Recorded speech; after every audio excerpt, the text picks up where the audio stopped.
Put your hands together. Virgil Donati.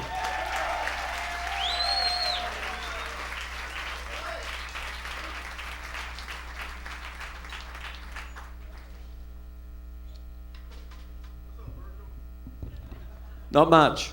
How you doing, guys? Thanks to Tim and everyone at MI for having me out once again.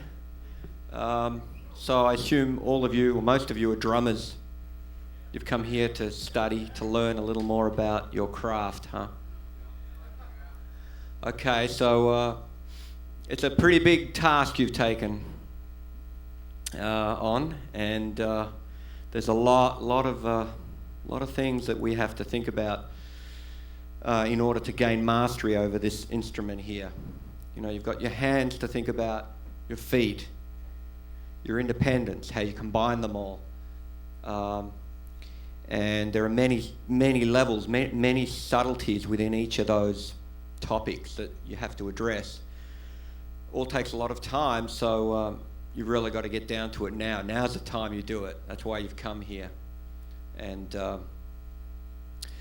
hopefully, I'll be able to impart a little bit of insight or a little inspiration, or at least some sort of knowledge that you can take with you today that might help you. I'm going to start by trying to put all those components I talked about together in the form of an improvisation, because ultimately we want to take the technique, the independence, everything, and put it to the service of music. That's the hard part. So as you struggle to get all the mechanics down, to get the speed and the endurance and the finesse, the touch, you've got to refine your touch, then ultimately you want to make it work for you musically. So let me sit down and play just a free-form improvisation for a little while, and then we can talk a little further.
Thank you.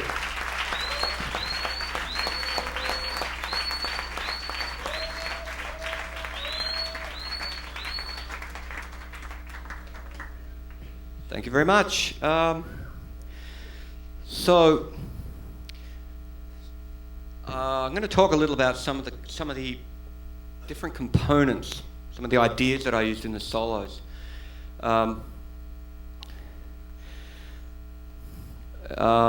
There is such a universe of rhythm at our disposal out there.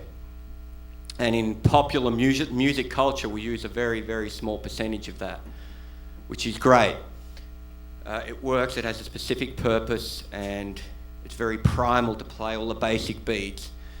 Makes you feel good, it makes you dance, has a great social value and purpose. So once we can really feel that primal basic beat, there are other possibilities which are mind-boggling and endless.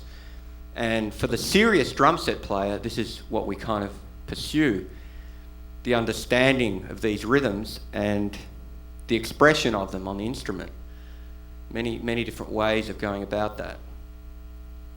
So you can start with the rudiments, and you can take rudimental ideas and turn them into, just bend them in different ways so they're not always what they may seem, as I did in my solo on many occasions. So for example, if I play for you a paradiddle,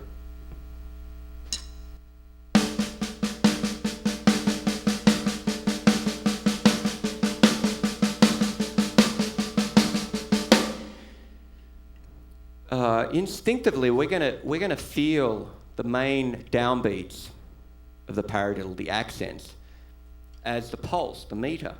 But that may not necessarily be true. Sometimes when I'm playing that, I'm thinking like this.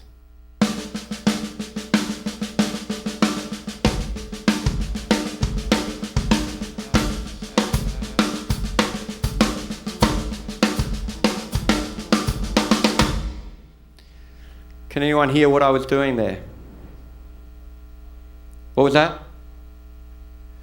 Yeah, well, it sounds like 5/4. That's right. But I'm still thinking in 4/4, just that I'm playing the paradiddle in groups of 5s instead of groups of 4. So instead of... I'm still playing 4 beats, the quarter notes, 3, 4, 3, 4.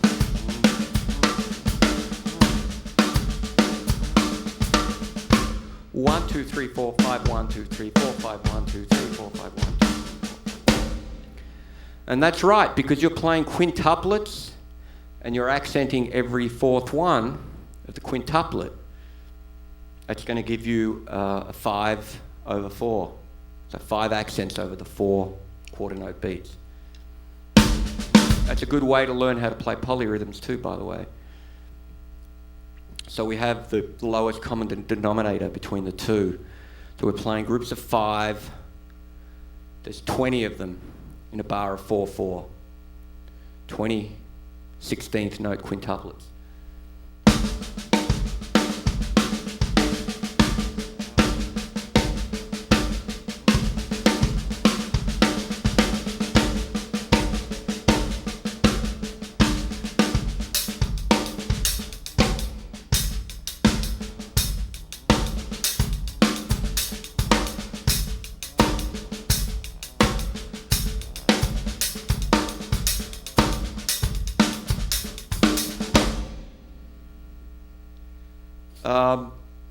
So now you can perhaps turn that round and play a group of 5 so that it turns itself around every 5 beats. Instead of with the paradiddle, it's having to loop. The downbeat is crossing over, the downbeat of the paradiddle is crossing over the beats of the bar. But now I play what I call a 5-a-diddle, a group of 5.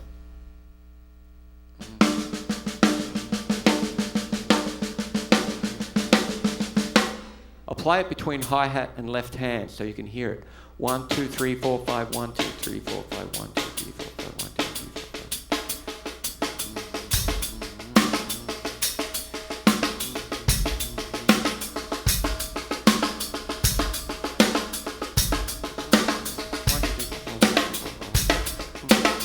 5. So I'm still playing quarter notes now.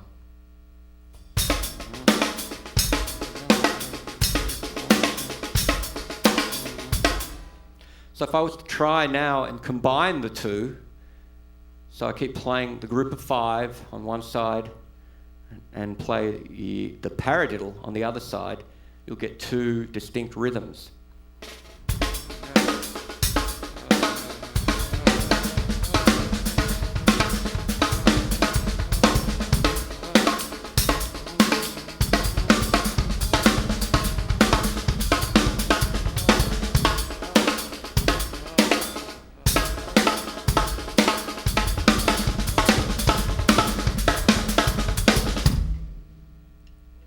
So you can hear how you can start to put rhythms together in different ways and be creative and use your imagination.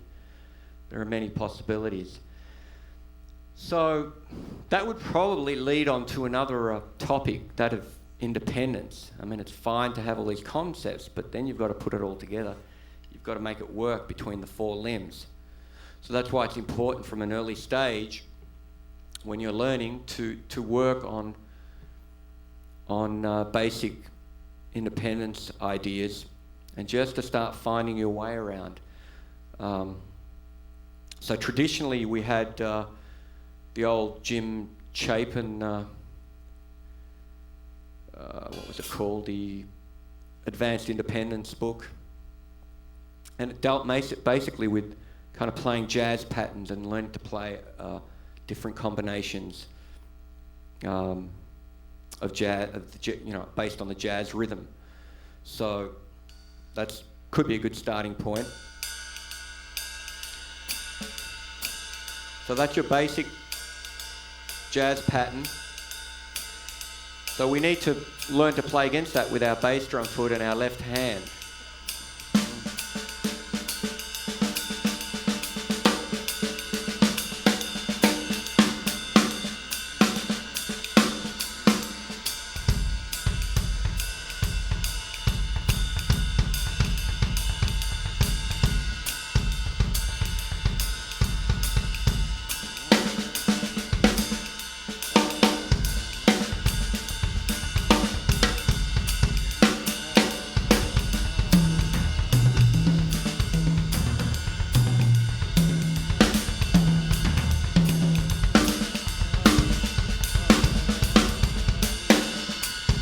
You might want to try some different hi-hat variations.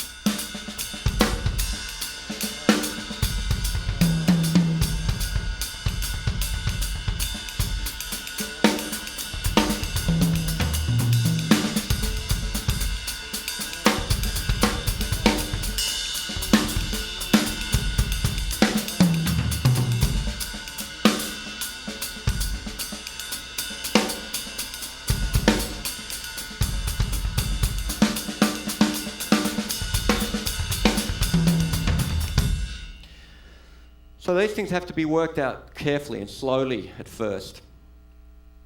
If you've had limited experience with independence, then you need to start working with a click track, a metronome, just nice and easy, really slowly.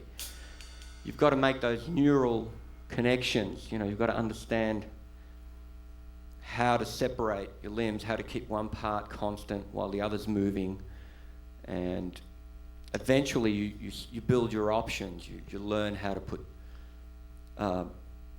your limbs together where things fall in relation to other things, and you develop this instinct. So it's never ending though. You can come up with your own ideas. Another thing that I did, I think earlier too, was going back to the original concept of things not always being what you think they are. I started playing a group of 3, sounds like a triplet, between the hi-hat, playing the downbeat, and 2 on the left hand on the snare.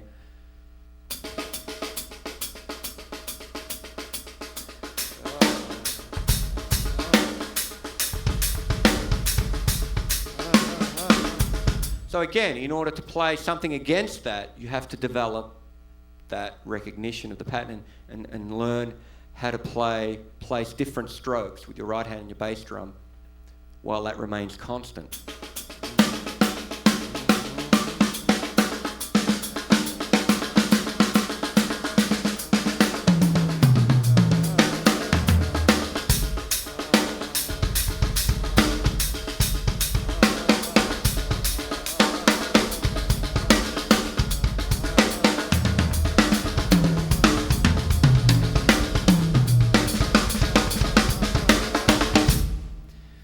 And then I took it into a different gear. I started playing this as a quintuplet instead.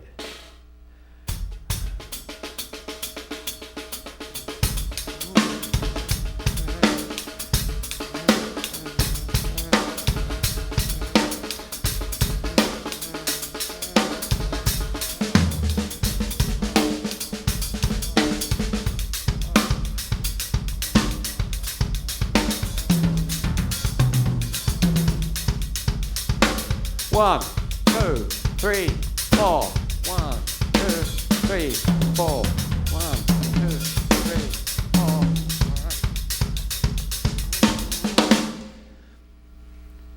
So again, being able to bend things a little and take them in a different direction can create some really interesting sounds. So these are some of the things that went through my mind as I was improvising. Then you have your basic core technique, which comes from developing your feet, your hands,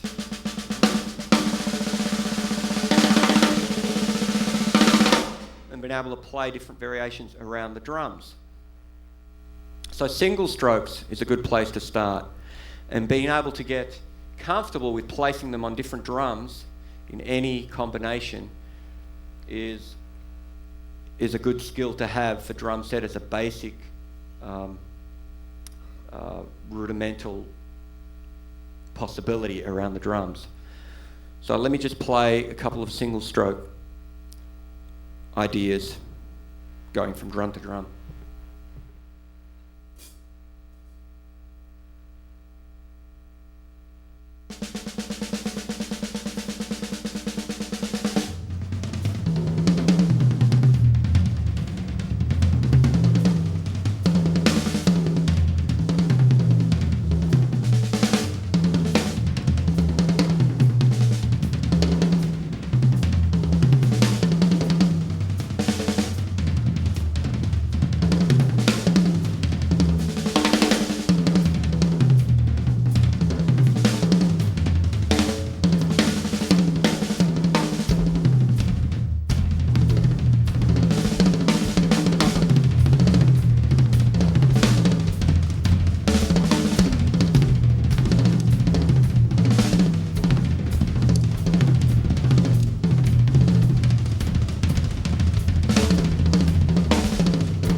I like to use flams a lot too, playing around the drums. So learning flam rudiments can be very helpful.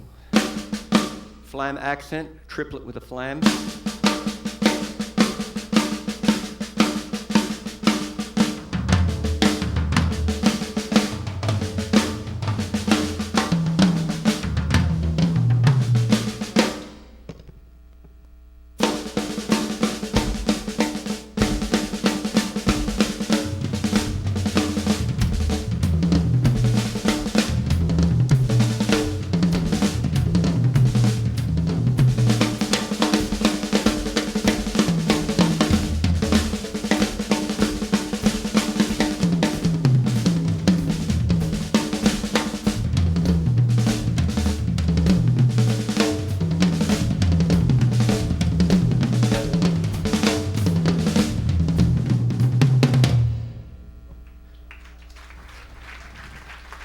So just working out yourself, well, how am I going to move from drum to drum in the most efficient manner. So you've got to figure out what the pattern is. So you have a couple of choices with this one. If you start with the right hand, you can either go on the very next right hand, move across to your right, move back to the left.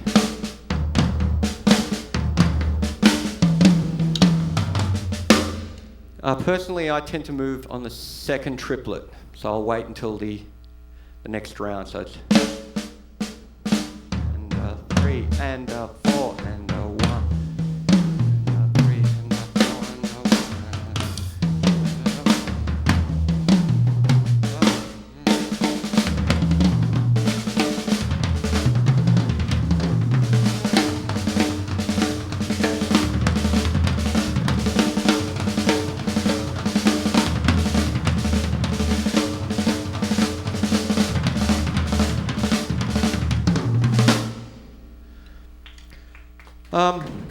and and as also that applies to the first exercise I did with the single strokes. Depending on how quickly you're going to move around, you really got to think about the sticking as you're moving, so you don't get your hands tangled up in a mess. So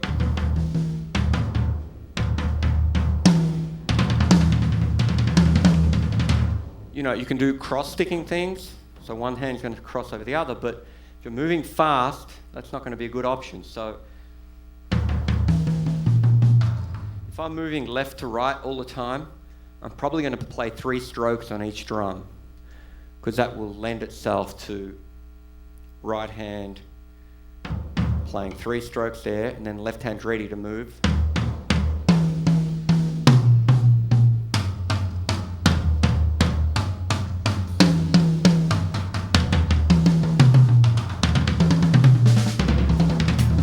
Play them as 16ths, they don't have to be triplets.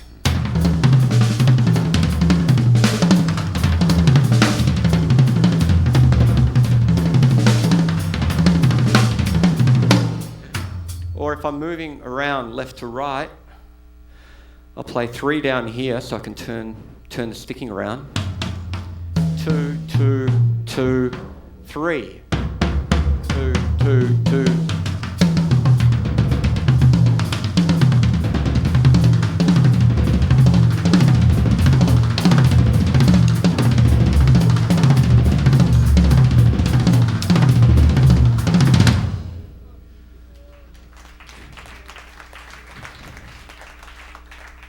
Okay, but if you'll notice that most of what I just did, I always had reference to some sort of pulse. And that's what we're supposed to do as drummers. We're supposed to keep a handle on time all the time, on the meter. So even when you're doing these exercises, that just don't randomly dribble them out. You should really think strongly about a certain meter.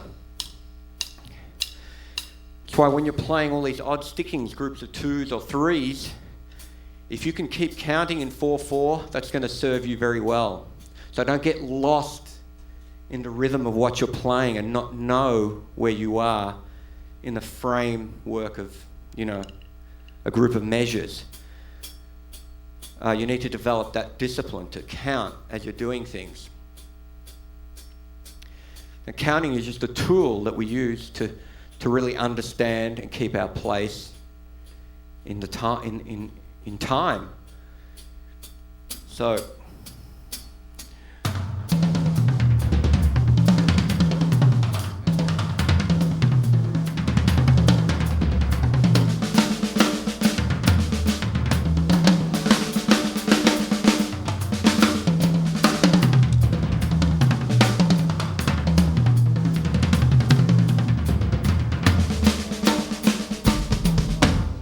that's always very important to remember, because it always comes back to this.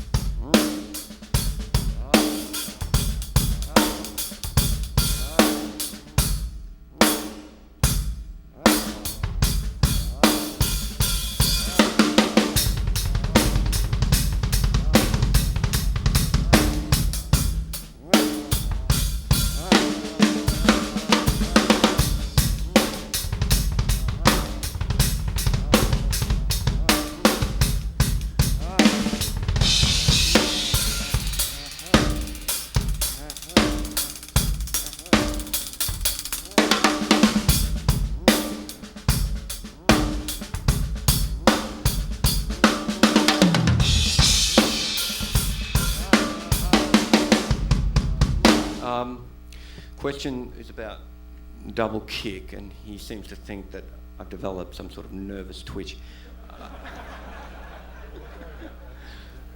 No, I know what he means. He's talking about the twitching muscles that we have. Some of us have in more abundance than others. And quite honestly, I have zero twitching muscle. Unfortunately, I wish I did, because there are some guys out there who can just sit down and say, I've got nothing. I can't do that.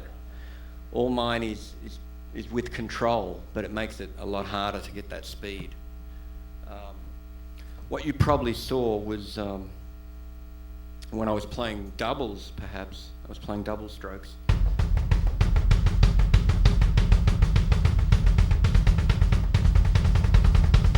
As it gets faster,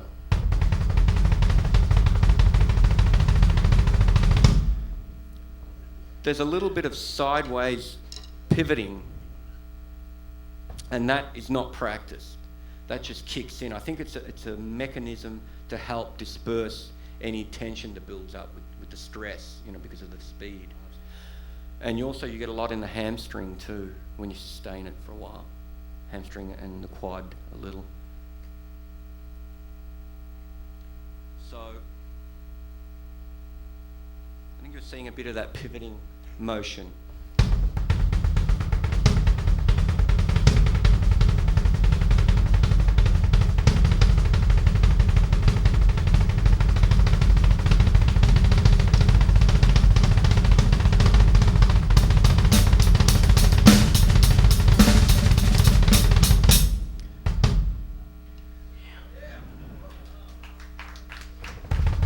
And the same with singles.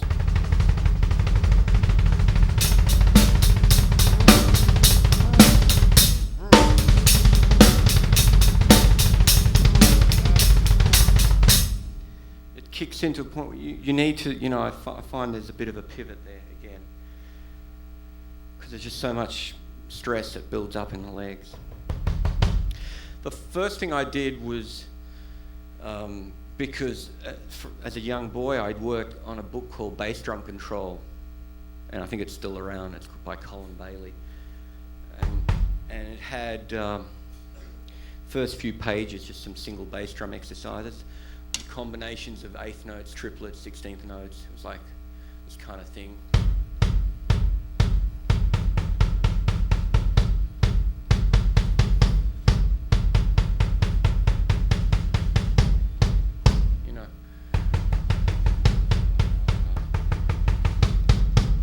So I did a bit of that with the left foot for a while.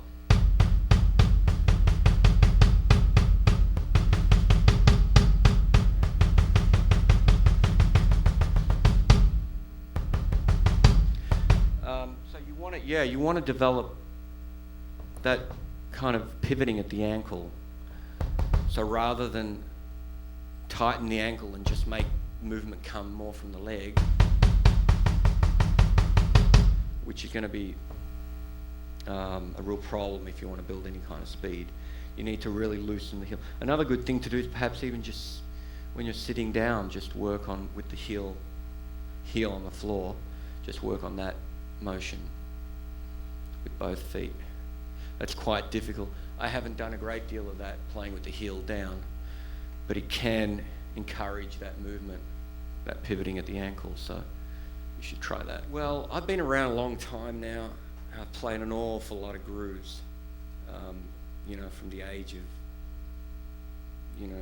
6, 7 years old, right? I mean,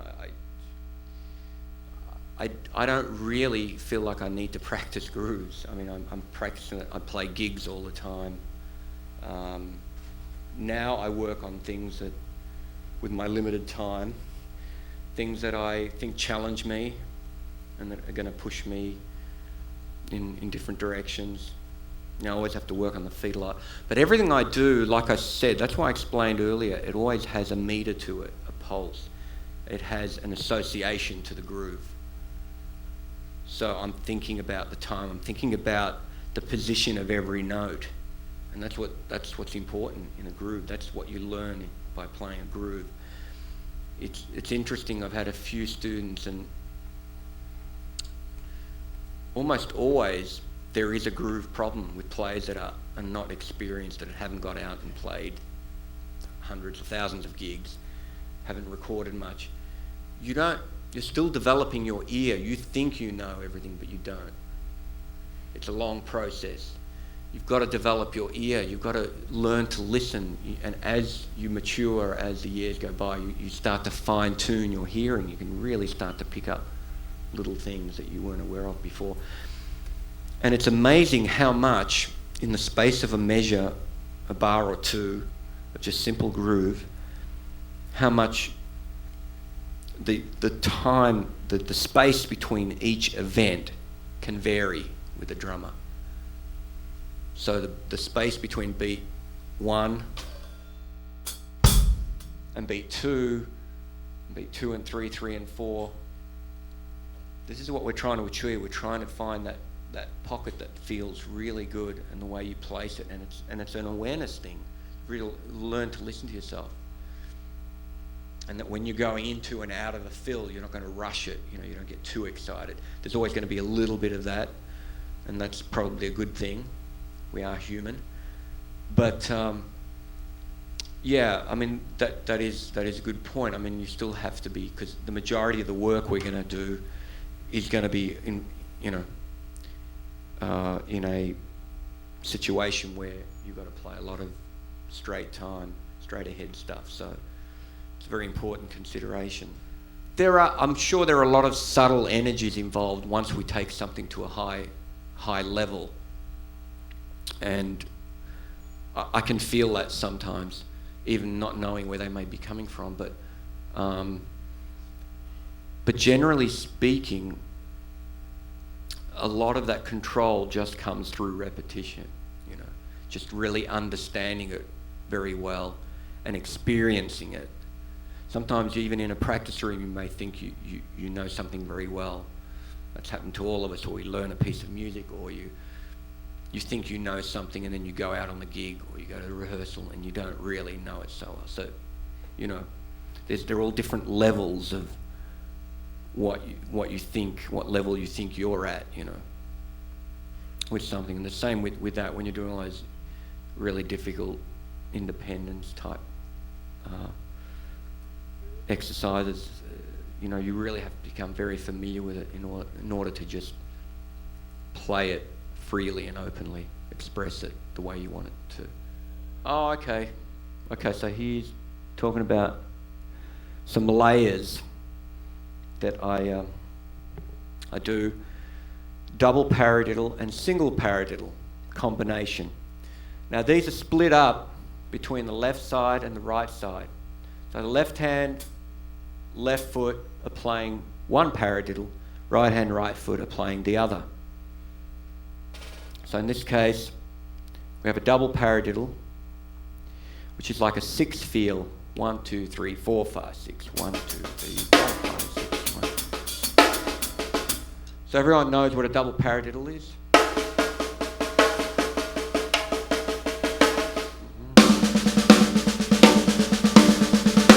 So you're breaking it up between the left foot and left hand.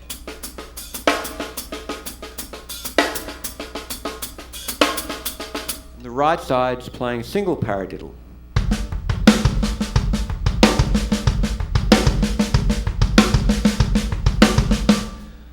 But now, because we're playing the double paradiddle in 6, I will take that as the basic meter.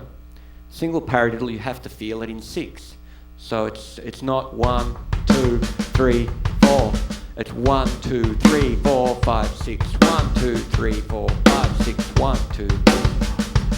1, 2, 3, 4, 5, 6.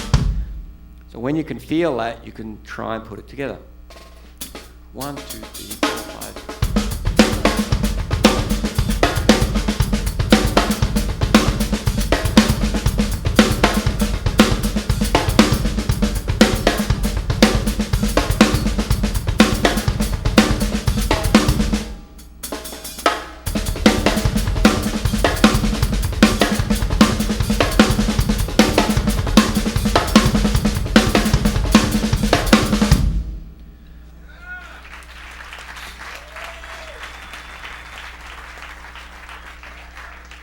So normally, whatever I practice one way, I'll do the opposite way. So right side will now play double paradiddle.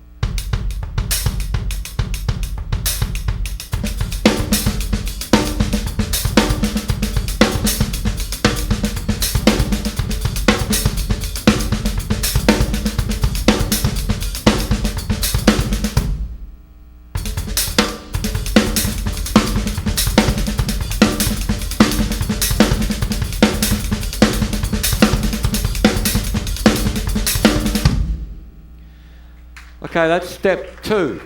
Step 3 is to now attempt to make the transition without a pause from side to side.